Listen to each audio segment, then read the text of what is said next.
Éternel, ouvre nos yeux pour que nous contemplions les merveilles de ta loi, comme nous venons de l'entendre dans ce premier psaume chanté comme au temps de la Réforme.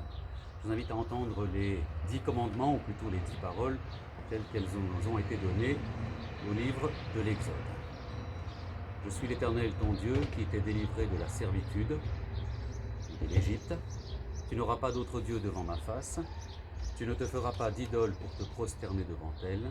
Tu ne prendras pas le nom de l'Éternel, ton Dieu, en vain. Souviens-toi du jour du repos pour le sanctifier. Honore ton père et ta mère. Tu ne tueras pas. Tu ne commettras pas d'adultère. Tu ne déroberas pas. Tu ne porteras pas de faux témoignages contre ton prochain. Tu ne convoiteras pas ce qui est à ton prochain. Alors c'est un Dieu assez étonnant qui se présente à Israël dans cet épisode du livre de l'Exode en, pardonnez-moi le terme, en se sous-estimant un petit peu, si ce n'est beaucoup. Dans ce premier commandement, qui n'en semble un d'ailleurs pas parce que Dieu ne fait que se présenter, Dieu aurait pu dire ou annoncer « Je suis le créateur de toute la réalité. J'ai amené à l'existence l'infiniment grand et l'infiniment petit, tout cet univers complexe et magnifique. J'ai mis en place des galaxies à couper le souffle.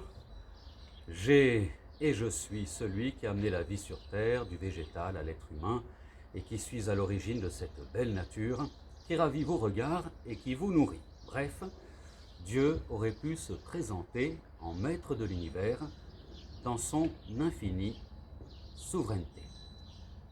Eh bien, au lieu de cela, on entend cette parole « Je suis l'Éternel, ton Dieu, qui t'ai fait sortir d'Égypte ».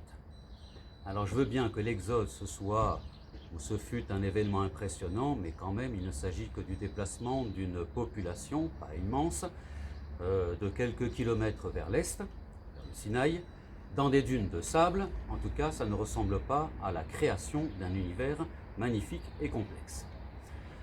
Alors en fait, la révélation du Sinaï passe sous silence presque le Dieu créateur pour nous dire que la question de l'origine, qui a créé tout cela, s'efface presque derrière cette interrogation que Dieu nous adresse personnellement.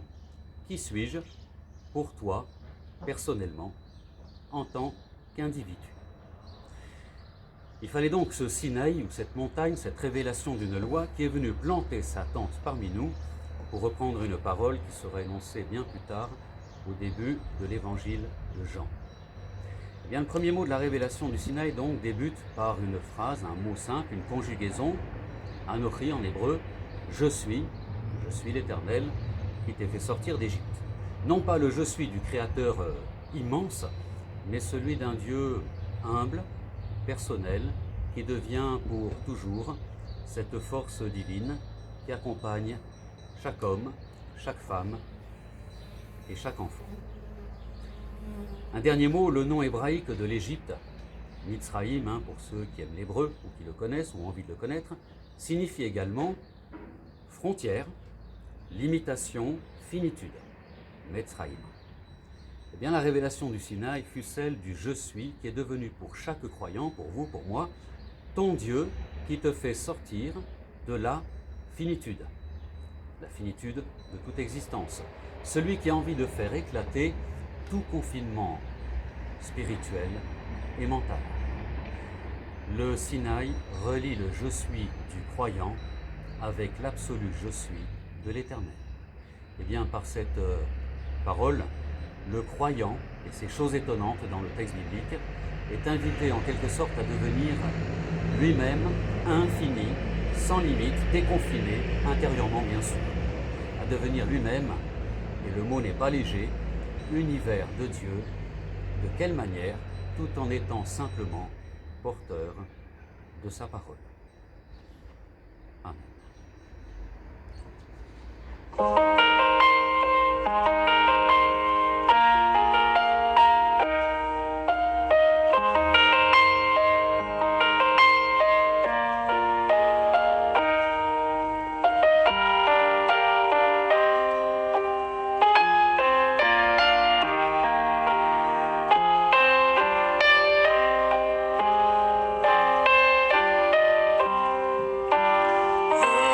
come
Après avoir entendu ce chant qui se trouve dans nos recueils de cantiques, Alléluia, ô prends mon âme, je vous invite à vous joindre à moi dans la prière. Ô Éternel, apprends-moi à aimer ta parole comme elle est. J'aime beaucoup trop souvent les paroles humaines qui ont le goût des choses et portent les sensations de la sensibilité. Par contre, je n'aime pas assez ta parole, ta loi, qui souvent me paraît dure et exigeante. Je ne comprends pas pourquoi tu me parles de cette façon, avec parfois si peu de nuances. Bien sûr, tu veux me secouer de ma tiédeur et de mes distractions, mais souvent, plutôt que de t'écouter, je préfère entendre qui me flatte par des paroles creuses. Ô Éternel, donne-moi d'aimer tes commandements, j'ai besoin de les réentendre, j'ai besoin que quelqu'un me les redise, sans en affaiblir la portée, sans les vider de leur exigence. Envoie de nouveaux témoins ici et ailleurs, afin qu'ils sachent dire à tous ta parole de feu, l'unique parole qui peut sauver. Amen. Voilà, je vous souhaite à toutes et à tous une bonne continuation.